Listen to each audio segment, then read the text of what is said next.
Well, guys, like any FIFA, it's always really good at the end of the year, to talk about it, to talk about what the year was, to talk about things that happened, and, discuss with you guys how the year went overall. If you guys enjoyed the video today, just drop a thumbs up, and then obviously the comment section can be your place to, say your word about the game, what you guys thought about it. And for me, I would love if you guys, in a way, could just try to keep it a little bit more positive. You guys in the YouTube comments always keep it really positive. I always look. Everybody's really, realistic, but also positive, and I love it. But that's the vibe I like to keep around my channel. That's the vibe I like to keep around my community. So would love if you guys could continue to do that. Now, what today's video is going to be, it's a review on FIFA 19. I'm going to kind of go in really deep, guys, and that's probably what half the comments are going to say now. That's what she said. But we're going to go in and we're going to talk about FIFA 19 in general, everything that went wrong, some things that went right, and the takeaway and the moral from the year, in my opinion. Now, this video is my opinion. You guys may disagree with me. Some of you guys may really like FIFA 19. Some of you guys may really hate FIFA 19. Today's video is going to be my opinion. This is going to be one of the last FIFA 19 videos on my channel, so you guys can go ahead and celebrate. We are that close to FIFA 20. FIFA 20 is going to come out on September 19th officially on the EA Access, I think it is. Which is really awesome because that is actually like 20 days away. That's really close. So we're almost there, and I want to say thank you guys for letting me continue to post FIFA 19 content all year. You guys have stuck with me really well. I really looked at it a week or two ago, and I said I don't think FIFA 20 content is really relevant yet, and I've been looking around a lot of videos around the YouTube. It just doesn't seem like people are that interested yet. So I think we'll start the FIFA 20 content September 1st, and then the player ratings, guys, the top 100 player ratings, EA drops those usually September 5th or 6th. So we're actually about a week away for the hype train to really get going, man. It's going to be a lot of fun this fall on the channel. It's going to be a lot of fun everywhere. Guys, a quick few plugs before we get into the video. Guys, links in the description below if you guys care about any of that. Also, guys going to the Xbox or PS next year, Scuff code is in the description. If you guys are looking to get a controller, highly recommend it. Talked about the Vantage on Twitter the other day. So let's get into the video, guys. FIFA 19 was a year of a lot of downs compared to ups, I think, for a majority of people. I think this year was, heading into this year was quote-unquote a make-or-break year for a lot of people. And to be fair, there are a lot of people that won't buy FIFA 20 because of this year. This year was a year full of nightmares, man. It really was. Now, we did get a new mode called Division Rivals. That was a mode that came out. And honestly, it has a really good concept. The concept of Division Rivals is really good. Now, the problem and the reason why the mode is ultimately flawed is that it doesn't reward you enough at all. This mode does not reward you guys for, it doesn't reward you. It just doesn't, because when you are at a certain skill rating, you progress to a high rating, you're getting the same rewards as somebody under you, and also the matchmaking is extremely broken on this mode.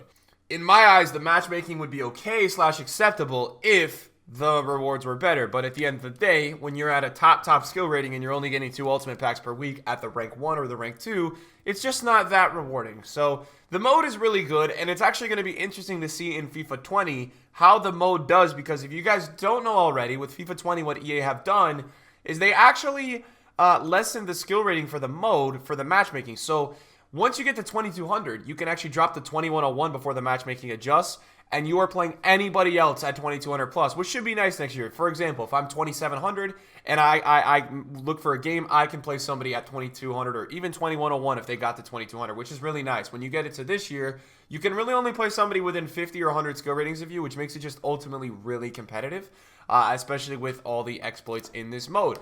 Obviously, squad battles stayed the same. There's nothing really that different with that. And FUT Champions, I think FUT Champions improved a little bit this year, making it 30 games. However, it's a really tough concept because I was a player that got really good at the game this year. And before we get into anywhere else into the video, let it be known that I finished this year, and I'm not flexing, with some of my best performances in the Weekend League ever. And I progressed as a FIFA player this year, especially towards the end of the year, by not abusing this game's mechanics, but by playing football. And I got even better this year than I did last year. Every year FIFA comes out, I improve with my football sense. And not only that, I finished #1 on PlayStation this year. And you guys can think it's a flex, but you guys should understand that when I'm talking about this review, that I'm just not biased, even though I've achieved so much for me on this game this year. The game for me just really hasn't been too fun. Now, again, that's my opinion, but Champions Channel, I think this, for me, this is something that I would still love for everybody to be available to access, whether you're a Gold 2, a Gold 3, a Silver 1 player. You should be able to see who you are playing per weekend. It's just something that I think that should happen in the game. It's like in any game, when you get killed by somebody, you get to see, what their record are, their kill to death ratio. You should be able to see when you're, say I'm silver 1, right? And I'm playing a guy who's top 100. I should be able to see that. That should be cool. What about if I win the game, So that's something that's cool. And then, I think the mode got a little bit better, that they dumbed down the wins again this year, but now it's even harder, in my opinion, to progress higher ranks. Now, the problem with FUT Champions this year, and the main problem, in my opinion, was the home or away thing. A lot of people, basically, when you load into a FUT Champions game, you could still see who is the home team and who is the away team. I have a huge problem with that. I think it very much allows for the opportunity for certain people to dodge people. Now, what I'm about to tell you in this video is something that a lot of you guys don't know, and a lot of people try to keep quiet in this community, but I like to keep it real with you guys, whether you like me or you don't like me. At the end of the day, I feel like I'm very real with you. There is still something on Xbox right now that you can block people on your friends list so you don't have to play them in FUT Champions. I know it's crazy. It's not a thing on PlayStation, but over on Xbox, there are a lot of pros that block each other, and I cannot believe this is still a thing in 2019, that EA have not figured this out. They have blocked each other from their friends list, and so they don't match them in weekend leagues. So you will see a lot of players who stream Xbox games, who stream stuff like that, not matching pros. And honestly, they're going to sit there and say, "Oh, I'm not playing home games. I'm not like scared of anything." But then they've got 30 pros blocked on their friends list. So that's still a huge problem with me with the mode. There's this idea of awarding dodging people. When you play this mode, you should play everybody and anybody. Some weekends I end up matching 5 pros, and that's how it should be. It's FUT Champions. When you get to a certain elo and you're playing well, you should play against better players. So another thing as well is that I feel like the mode itself, the rewards are not good enough. I just don't think they're good enough. When you guys finish at these ranks, they're not good enough. Realistically, this week I finished 80th in the world. I'll get only 125,000 coins, a Team of the Season player pack, which is good. If that's something, if it's like that all year, it's actually rewarding. But it's not. When we go to September, it's it's Team of the Week pack. What they could do to adjust this next year, I think for me, add some more coins, and then also do that Team of the Week pack, but do it 81 plus. If they do 81 plus, you do have a shot to gain some Team of the Week players. Also, I think monthlies would be something that a lot of people really looking forward to. Hopefully that does come back, because that was really missed this year. Monthlies were really fun. Let's talk about, outside of those two modes, the idea of a casual mode. There's not really a casual mode. If you argue that draft is a casual mode, it's really not, because of 2 reasons. 1, you have to still spend coin/money to play the draft, and 2, you're still at the end of the day playing for packs, so it's not casual. So there's not really a casual mode. Nobody plays online single matches really, and if you do, you always get in trouble because of the weekly objectives. Now let's talk about the weekly objectives this year. They have progressed so much. They were way better this year than they were last year. However, I think EA got it wrong at times with putting too much in division rivals. Now, can you blame that on EA? No, I really don't think you can blame it on EA, because there's no other mode to play. So yes, somewhat you can blame it on EA, because they should have added another mode, but they only had that mode really to throw things in. They can only throw that or online single matches. You can't really throw in like a challenge in FUT Champions. That's a little too hard to do, because then it would mess up somebody's weekend league. So it's all understandable. I think objectives were tough at times this year, but definitely relevant, which is good. They were relevant again. It's the last week of August right now, and you can still get 50K packs. So if it's stuff like this that comes out in the fall, I think people are going to be really happy. Daily objectives are still irrelevant. I don't think that these are relevant in any sense. They just don't. There's nothing about these that are genuinely relevant. Like, nobody cares about. There's not. You get a ball, 150 coins. So that's something for me that is still not that good. Squad building challenges were a huge deal this year. They actually were a lot better. Now, were they great? No, they weren't great, because of so many things that went wrong. Let's talk about the first thing that happened. EA early on in FIFA, they released a prime icon SPC player pick. And if you guys don't remember that, it was a mess, because then when they released the next one, there was some that were like cheaper in the pick, there were some that were more, and then they re-released it, and then there was a farming glitch to get an 100k pack for free, and it was a mess. So then they got rid of that. They changed it. You guys should have seen how many tweets EA was posting about, hey, we're going to change this, hey, we're going to change that, oh, we changed that. It turned out to be a whole mess with EA, and they really didn't figure out how to kind of get the concept on that. So then they moved on to going to normal prime SPCs like last year, and that took them about, I think, like 2 or 3 months to figure out. And then they came out and they introduced moments, man. Moments really ruined, I think, a lot of the community. It almost put me away from playing the game as a content creator at that time of the year. Moments literally ruined the primes for the rest of the year. As you guys can see with my icon SPC section, I have every single prime icon that they dropped available because I simply did not believe in what they did. It was disgusting. Basically, they ended up dropping the SPCs for the prime icons, guys, and they also came out and said on EA's official Twitter, which has almost, I think, 1 million followers, they said that the community asked for this. Here you go, but we're not giving you prime icon SPCs for those players. So they ended up only supplying the moments onto the market and not as an SPC. So this for me was very, very flawed. I didn't like this at all. And I was really disgusted. This disgusted me for a solid month. It still disgusts me when I think about it because it's really gross. They're advertising that you can obtain the best card. These are not the best card because there's better versions of all these cards. And I'll tell you, for example, Ronaldinho's moments plays way better than his prime. Way better. It's not even close. Eusebio and his are close. Hullet and his are close. Pele and his are close. R9 and his are close. But this one, Dino's prime moments is way better. So for me, I didn't love it at all. Was not a huge fan of it. Let's also talk while we're in the icon section, guys, and let's not forget about the upgrade SPCs. This is something that went extremely wrong from EA. What they essentially did was scam their community who completed them earlier in the year. For example, Rivaldo came out, I think, first few weeks. Then they released an upgrade with the moments when the moments came out, and they required that prime moments Rivaldo, and then they required 87, 86, 85, 84, 83 squads, which is just ridiculous. If you look at the market value in the comparison of both, it was like 100 or 200K. So they ended up making you pay almost double what you paid for the first icon just to get a +1 or a +2 and a few stats and a dynamic image. So that for me was a mess as well. The whole moments promo this year was a freaking mess. That was one of the bigger flaws, in my opinion, with FIFA 19. It was a really bad flaw. What it's not a bigger flaw than, in my opinion, was the gameplay. The gameplay this year was horrendous. This year's gameplay was the worst gameplay in the installment of any FIFA ever. It's not even close. If you say FIFA 16, etc., if you say another FIFA, I don't care what you say. If you play this FIFA and you have a football knowledge, it was the worst FIFA ever. You had AI way too overpowered. Finishing is terrible. They've actually made in this year's FIFA finishing was inside out, whereas you could score on scoop volleys outside the box more efficiently than a shot or a driven shot in the 6-yard box. So that's something that they need to get right for FIFA 20. Otherwise, nobody's going to play this game anymore, because when you play this game and you understand football, it hurts your brain. It really does. It's the stupidest thing ever, and it's disgusting. This game is really bad to watch competitively, and that's why viewership was only high this year with EA whenever they dropped the certain drops in their Twitch chat, because nobody wanted to watch this game. If the game was good, there's a good chance that people would watch the game. From the beta so far that I played next year, the game is rewarding for football, so hopefully it's a prettier game to watch.